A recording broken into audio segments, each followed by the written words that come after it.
छत्रपती संभाजीनगर शहरामध्ये आपण स्वच्छतेच्या संदर्भात काही निर्णय घेतलेले आहेत की आपलं शहर स्वच्छ राहायला पाहिजे. भारतातल्या पहिल्या 10 शहरामध्ये आपलं शहर आलं पाहिजे. आपल्या सर्व 115 वार्डचे जवान, त्यातले सुपरवायझर, सॅनिटरी इन्स्पेक्टर यांची आपण मिटिंग घेतली. त्यांना काही स्पष्ट सूचना दिल्या की प्रत्येक वार्डामध्ये प्रत्येक घरोघरी घंटागाडी गेली पाहिजे. 100% कचऱ्याचं कलेक्शन झालं पाहिजे आणि सेग्रिगेशन झालं पाहिजे. यासोबत वार्डामध्ये आणि मुख्य रस्त्यामध्ये जर कचरा पडलेला असेल तर तो उचलण्याचं मेकॅनिझम एक चांगल्या पद्धतीनं आपलं सुरू झालं पाहिजे. त्यामुळे 3 गोष्टीवर भर देण्यात आला की वार्डामध्ये GVP आणि महत्त्वाचे रस्त्याचे जे गार्बेज व्हल्नरेबल पॉईंट अस्वच्छ ठिकाणे त्या स्वच्छ करायचे. प्रत्येक घरोघरी घंटागाडी गेली पाहिजे आणि सेग्रिगेशन झालं पाहिजे. कचऱ्याचं ओला सुद्धा सेग्रिगेशन झालं पाहिजे, म्हणजे प्रोसेसिंग चांगल्या पद्धतीनं होईल. आपल्या शहरामध्ये प्रोसेसिंग प्लांट चांगल्या पद्धतीनं आपलं घनकचऱ्याचं प्रोसेसिंग होतं. जर ओला सुका कचरा लोकांनी वेगळा दिला तर चांगल्या पद्धतीनं अजून सेग्रिगेशन झाल्यानंतर प्रोसेसिंग होईल. त्या सूचना त्यांना देण्यात आल्या.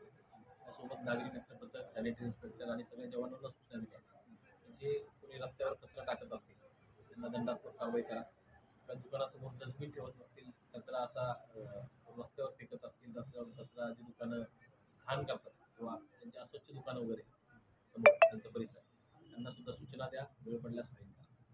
त्यासोबत जे सिंगल यूज प्लॅस्टिक आहे, ज्या कॅरी बॅग आहे, कॅरी बॅग ज्या घंटाच्या छोट्या छोट्या गाड्या आहेत त्या गाड्यावर कॅरी बॅग आहेत, दुकानात काही कॅरी बॅग आहे, आपण पूर्णतः हे सिंगल यूज प्लास्टिक बंद करायचं. त्यासुद्धा सूचना त्यांना देण्यात आल्या की सिंगल यूज प्लास्टिकवर कारवाई आपल्याला करायची. त्यासोबतच आपल्याला जे डिवायडर आहे, शहरातले डिवायडर चांगले आहेत, झाडं लावलेले आहेत, त्या डिवायडरमध्ये काही लोक कचरा आणून टाकतात, सँडी वेस्ट टाकतात.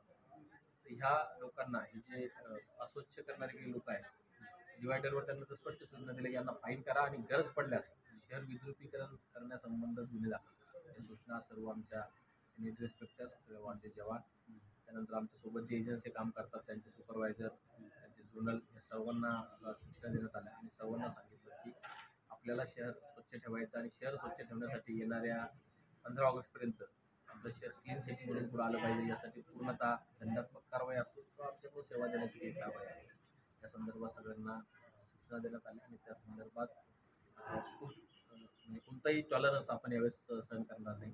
ते रॉंगडोअर जे असतील, रस्ता फेकणारे असो की आपले काही कर्मचारी असो जे काम करत असतील, तर त्या सगळ्यांना कोणताही टॉलरन्स आपण यावेळेस करणारच नाही.